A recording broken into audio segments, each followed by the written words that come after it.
Hidup ini adalah kesempatan. Hidup ini untuk melayani Tuhan.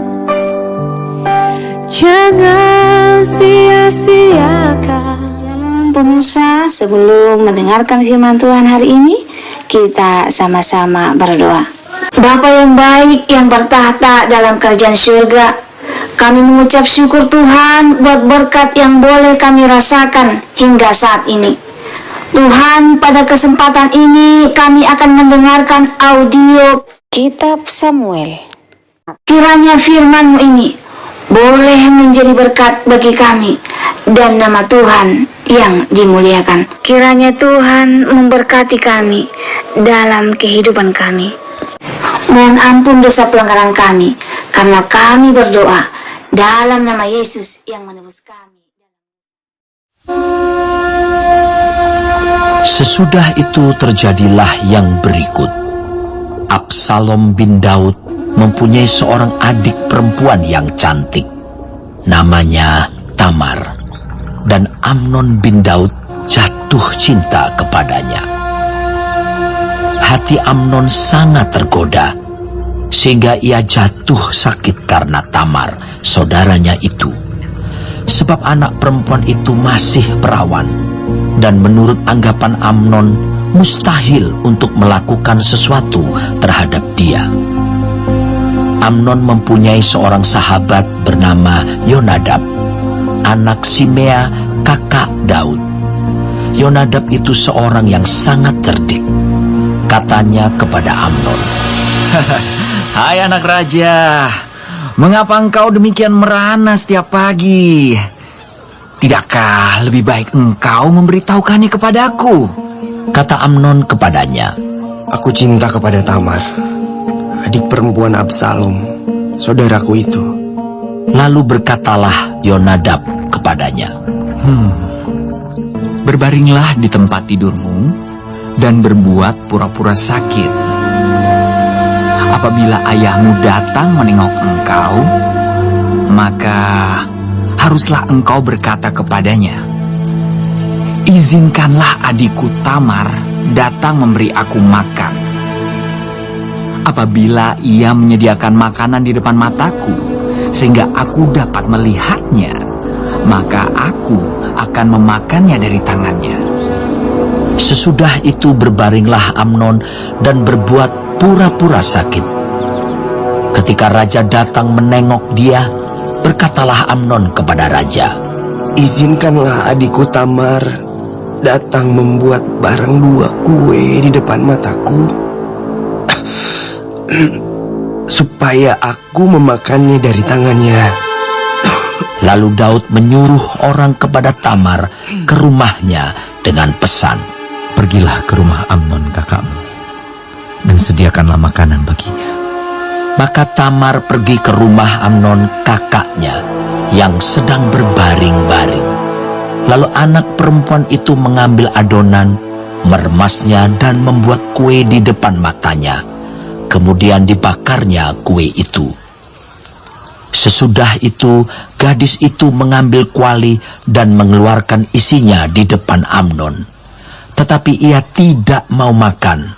Berkatalah Amnon, "Suruhlah setiap orang keluar meninggalkan aku." Lalu keluarlah setiap orang meninggalkan dia. Lalu berkatalah Amnon kepada Tamar, "Bawalah makanan itu ke dalam kamar, supaya aku memakannya dari tanganmu." Tamar mengambil kue yang disediakannya itu, lalu membawanya kepada Amnon, kakaknya, ke dalam kamar. Ketika gadis itu menghidangkannya kepadanya, supaya ia makan, dipegangnyalah gadis itu dan berkata kepadanya, "Marilah tidur dengan aku, adikku." Tetapi gadis itu berkata kepadanya, Tidak, kakakku, jangan berkuasa aku. Sebab orang tidak berlaku seperti itu di Israel. Janganlah berbuat noda seperti itu. Dan aku, kemana aku bawa kecemaranku? Dan engkau ini akan dianggap sebagai orang yang bebal di Israel. Oleh sebab itu, bicaralah dengan raja, sebab ia tidak akan menolak memberikan aku kepadamu. Tetapi Amnon tidak mau mendengarkan perkataannya, dan sebab ia lebih kuat daripadanya, diperkosanyalah dia, lalu tidur dengan dia. Kemudian timbullah kebencian yang sangat besar pada Amnon terhadap gadis itu. Bahkan lebih besar benci yang dirasanya kepada gadis itu daripada cinta yang dirasanya sebelumnya. Lalu Amnon berkata kepadanya, Bangunlah, nyala. Lalu berkatalah gadis itu kepadanya, Tidak, kakakku, sebab menyuruh aku pergi adalah lebih jahat daripada apa yang telah kau lakukan kepadaku tadi.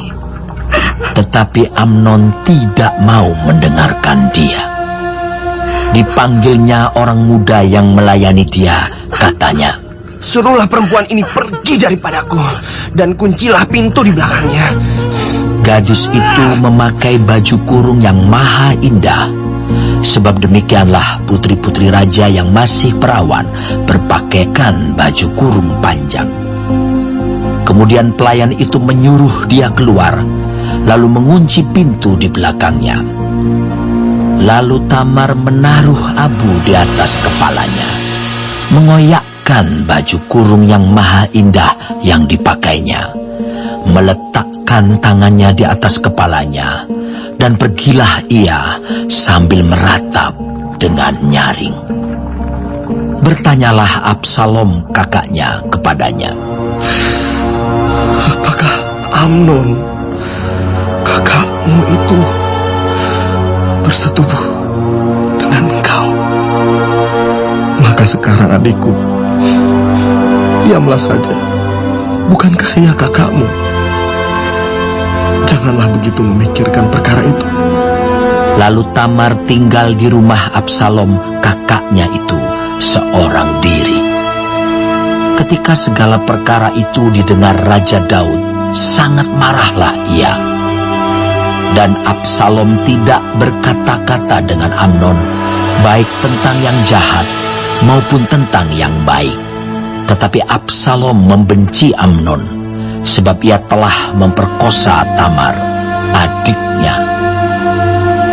Sesudah lewat 2 tahun, Absalom mengadakan pengguntingan bulu domba di Baal Hazor yang dekat kota Efraim. Lalu Absalom mengundang semua anak raja. Kemudian Absalom menghadap raja lalu berkata, Hambamu ini mengadakan pengguntingan bulu domba. Kiranya raja dan pegawai-pegawainya ikut bersama-sama dengan hambamu ini.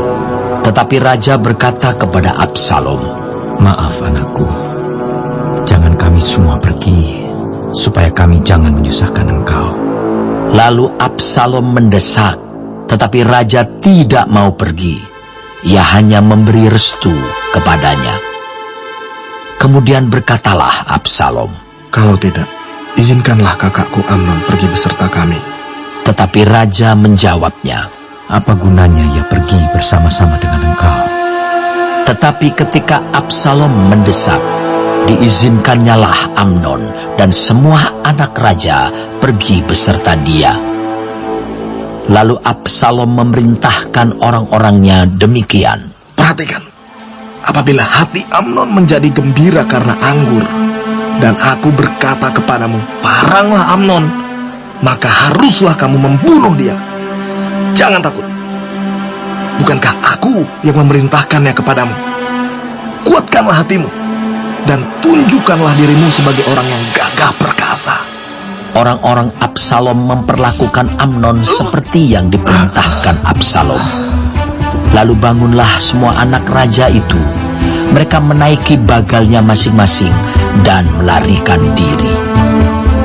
Mereka masih di tengah jalan ketika kabar sampai kepada Daud demikian, Absalom telah membunuh semua anak raja. Tidak ada seorang pun dari mereka yang lolos.